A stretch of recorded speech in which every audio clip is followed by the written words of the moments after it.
listening to Give God 90, where we're not afraid of the tough biblical questions, because we will dig through the language, the culture, and the history to find the truth revealed in the words of our Creator.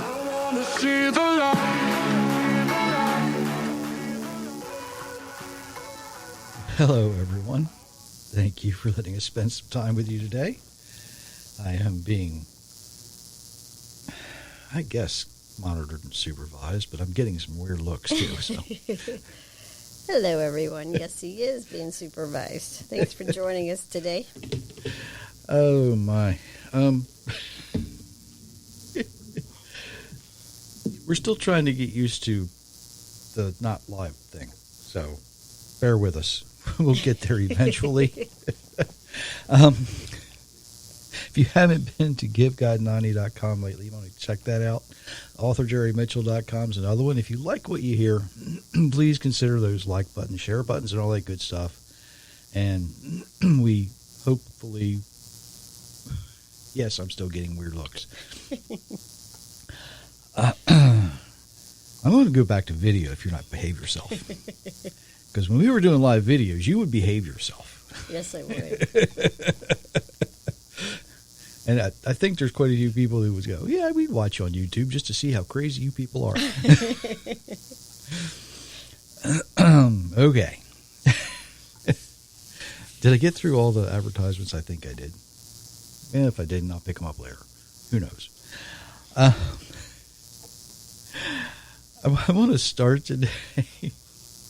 We had a chance yesterday to visit an Amish family that we know, and we learned something kind of interesting. The community from the area we live in will be sending some of their folks, about 24, up to North Carolina, the Asheville region, where Hurricane Helene flooded a couple of months ago. And even though I know that chances are great that none of the Amish folks are going to ever hear this, I want to just say thank you to them for doing the things that they do. You know, a lot of Amish communities around the United States have gone there, and they've done a lot of things. They've built the tiny houses as temporary places for people to live. They've assisted in the cleanup and recovery, whatever they can do to help. And it's a really good example of something that I say often. You use the skills that you have to help the people around you, right? You do what you're able to do. The Amish and Mennonite people know that what they offer is real help to hurting people. They do a lot more than just collect funds and send a check to some obscure charity group and never knowing if those funds are going to reach the people they're actually trying to help. And you know, really, far too often, the Amish do these charitable works without ever seeing the final result of what, you know, the effort they put in. So just want to give them a big thank you for that, even though they'll probably never hear it.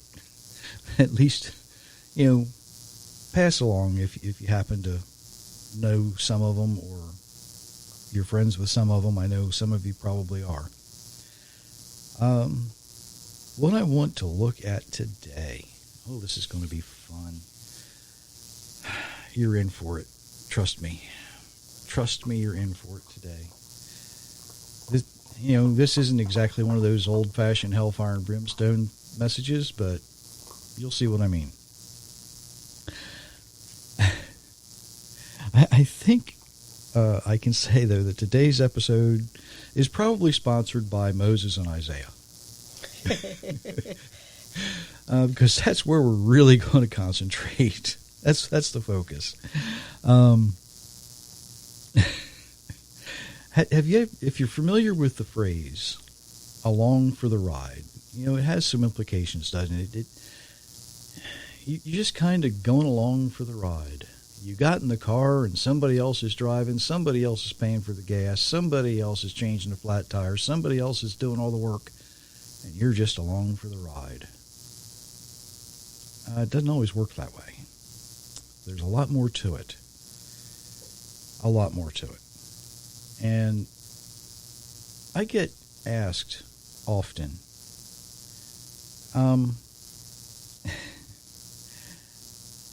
you know, they say you talk about following the Creator's instructions. Does that mean we got to be Jewish? Does that mean that we have to convert to being Jewish? Well, no. That's the short answer. But there's some reasons for this. One of those, well, I guess the first and primary reason is, even though there was a tribe of Judah at the time of Moses, when he was writing the first 5 books of the Bible, Judaism was not a religion yet. Today, a lot of people don't understand the difference between Judaism and being Jewish. Being Jewish means that you can trace your ancestry either to the tribe of Judah through DNA testing or something like that, or you have that lineage that you can go back to one of the other tribes. So, practicing Judaism, or practicing one of the things that the different sects of Judaism, SECTS, by the way, does, is practicing a religion. Okay? Now, I'm not promoting or advocating any religion or religious system, but what we are advocating here is to follow the instructions we have in the Bible the best we are able in the place we are. Much like Daniel, when he was in exile. Could he do everything? Certainly not. But he did everything he was able to do. That's kind of obvious because, he received a visit from Gabriel, who later tells Zechariah, John the Baptist's father, that he stands in the throne room of God. It's that simple. I hear so many Christian pastors, we've got to convert these Jewish people to Christianity. We've got to make them, notice how I said that, we've got to make them accept Jesus as their Lord and Savior. That's not something Christians are called to do. They might think they are, but you're not. That's proselytizing, okay? An attempt to convert someone from one religion to another is to proselytize. That's the fancy word. Basically, what Christians are trying to do is to tell the Jewish people, you don't need that old book, that Old Testament book that your ancestor Moses wrote at Mount Sinai. Just do things our way. Just be more like us. I'm going to make a very, very general statement. And thankfully not everybody's like this, but I know a lot of people that are. I don't know of any religion or any religious system that currently follows the word of our Creator the way it was originally written, to the best of their ability. How can I say that? Judaism has many, many traditions. While it does unite the Jewish people, the traditions themselves often conflict with what is written. Christianity has a lot of traditions. It's become a religion of polytheists, and in some instances, idol worshiping, necromancing, separatists who consider themselves holy while justifying or attempting to justify their sin. Now that I've offended everybody, probably. Let's look at why I can say this. One of the practices of Judaism is, of course, their kosher regulations. But the problem is, between the sects of Judaism, these kosher regulations are not consistent. Have a conversation with a group of rabbis from various parts of the world even, and ask about almond milk. Kosher regulations say You can't mix dairy and meat. Some are going to answer, and I've done this, some are going to say, well, of course, almond milk is vegetable. It's not milk. Of course you can mix it with meat. Others are going to say, oh, no, it's considered milk, therefore you can't mix it with meat. You see, there's no consistency there. It's man-made. Some sects of Judaism, say, oh, you've got to take this two-handled pitcher in this bowl, and you've got to wash your hands and say a certain blessing before you eat bread. Others don't do that. There's no consistency. They've basically abandoned that practice because they realize it's not in the Bible, and they go, maybe we shouldn't do that. But because they are man-made, they are able to be manipulated. Some Christians, pray to saints. Some pray to the cross, others to their dead relatives. They separate themselves through their various denominations and say because they believe Jesus died for their sins, they can just continue to do whatever they want. The idea of, if I confess my sins one time, my passport to heaven is stamped with a permanent visa. It's irrevocable. That concept has replaced living according to the Creator's instructions. So, what does the Bible actually say? What does it tell us about who should join to whom, who needs to convert to what, if you want to say it that way, and how should we live? Myra's going to read some passages, and I have condensed these, and I encourage you to look at these on your own, read the entire passage that goes with it, and make up your own mind. But I think you're going to see, and what you see might surprise you. What you see might surprise you, because these don't tell us to convert to anything. These just, well, you'll see. You'll see if you want to read those. The same law shall apply to both the native and the foreigner who resides among you. Exodus chapter 12, verse 49. You are to have the same standard of law for the foreign resident and the native, for I am the Lord your God. Leviticus 24:22. Now, if you will indeed obey my voice and keep my covenant, you will be my treasured possession out of all the nations. For the whole earth is mine. Exodus chapter 20, verse 5. For the Lord will have compassion on Jacob. Once again, he will choose Israel and settle them in their own land. The foreigner will join them and unite with the house of Jacob. Isaiah chapter 14, verse 1. This is what the Lord says. Maintain justice and do what is right, for my salvation is coming soon, and my righteousness will be revealed.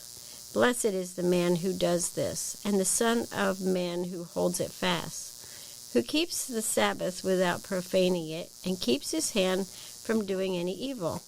Let no foreigner who has joined himself to the Lord say, the Lord will utterly exclude me from his people. And let the eunuch not say, I am but a dry tree. Isaiah chapter 56, verses 1, 2, and 3. Is God the God of Jews only? Is he not the God of Gentiles too? Yes, of Gentiles too. Romans chapter 3, verse 29. After this I looked, and I saw a multitude too large to count, from every nation and tribe and people and tongue, standing before the throne and before the Lamb. They were wearing white robes and holding palm branches in their hands. Revelation chapter 7, verse 9. Okay. Now, what Myra just read is, like I say, a condensed version of how the Hebrew people, not just the Jews, the Hebrew people were supposed to keep the covenant of the Creator. He was making a covenant with them at Mount Sinai, right? So if they kept the covenant, they would eventually become a nation of his representatives. Now, we know they didn't, but, that's okay. There's things that are working in their favor, like the Almighty himself. So it's not, let me say it this way. The Gentiles who would join with them, the same law, the same instructions would apply to them as well. It's not about converting or proselytizing. It's not about a religious system based on man-made traditions. It's about accepting the Creator's way, the way that we're designed to live. It was from creation, right? Christians don't need to practice Judaism. Judaism don't need to do what Christians do, whatever that might be, because Christians seem to do whatever they want to do. Some Jews do too. We should have a desire to do what the Creator instructs us to do. It's pretty much that simple. It's not... How do I want to say this? It's not we do it to gain a reward. We do it as an acceptance of our reward. Does that make sense? Okay. We don't come together under some Jewish flag. We don't come together under a Christian flag. We should be coming together under the banner of our Creator himself. And if you want to look up where that is in Exodus 17:5. So, you don't get to play sides. If you don't play well with others, it's okay, because it's not about coming together under the Christian flag. It's not about coming together under the Jewish flag. It's about getting together under the Almighty's banner. Now, if someone were to ask the question, which group, Jewish or Christian, is actually living more closely to what Moses wrote, you got to say it's the Jews. They got their problems. Let's be honest. And they recognize it. And they admit it. But the Jewish folks do live a lot closer to those instructions than the Christians do. Let's just be honest. Really, for the last 1,700 years, Christians have been taught and trained to reject anything that appears Jewish. It's that simple. Well, wait a minute. Who received the law before the Christians did? Who received the instructions? Who knew our Creator before the Christians? It was a Hebrew people. Once they were kind of dispersed, it was left to the tribe of Judah and Benjamin and some of the Levites who were still with them.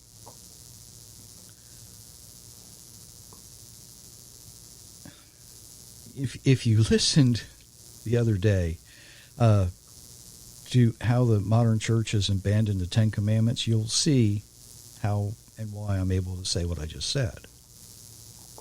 Right? You see, when you accept God, you don't just get to come along for the ride. There's some things you got to do. Oh, I probably should mention at the end of January, I'm not sure what the date is off the top of my head, I will be delivering a more detailed PowerPoint presentation to Messianic Delaware about how the church has abandoned the Ten Commandments. That will be available on MessianicDelaware.com after that's done. It's a Zoom video if you're interested. And they do publish the PowerPoint on there as well. You see, the Gentiles have always been invited to join the Hebrew people who are doing their best to keep the covenant. And together, they're going to be the ones who accept everything that our Creator has to offer. The whole package. You don't have to pick and choose. You get it all. And that's basically how Paul was able to write, you know what, it's not a Jewish thing, it's not a Gentile thing, it's a God thing. And yes, that's my paraphrase for the way we speak today. It begins, though, with each of us choosing to live the way our Creator designed us to live, accepting His way, accepting His instructions, because we're not just along for the ride. You know, sometimes you need to share with the driving. Sometimes you need to help pay for the gas. Sometimes you might help change a flat tire.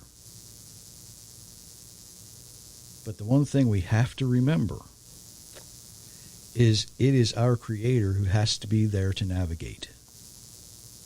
You know, He gets to pick the roads. We don't get to choose the shortcuts. You know, He chooses the direction, not us. If we want to reach His destination, we have to do it His way. Because you can't do it on your own.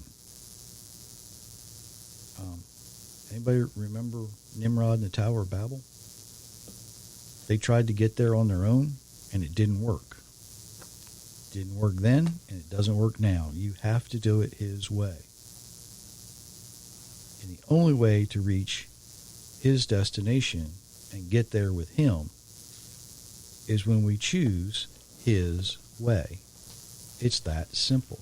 We don't get to take the shortcut. We don't get to do the things just because it's easy. You know, sometimes changing a flat tire is hard, right? Sometimes, you know, you got to dig deep to find some gas money. You're not just along for the ride. You're part of the journey. Hopefully, you get the understanding of that. Did I make sense? Yes. Okay, as long as I made sense. I thought I did, but sometimes I don't. So, until Thursday, we do wish you many, many blessings, everyone. Absolutely. Be blessed all.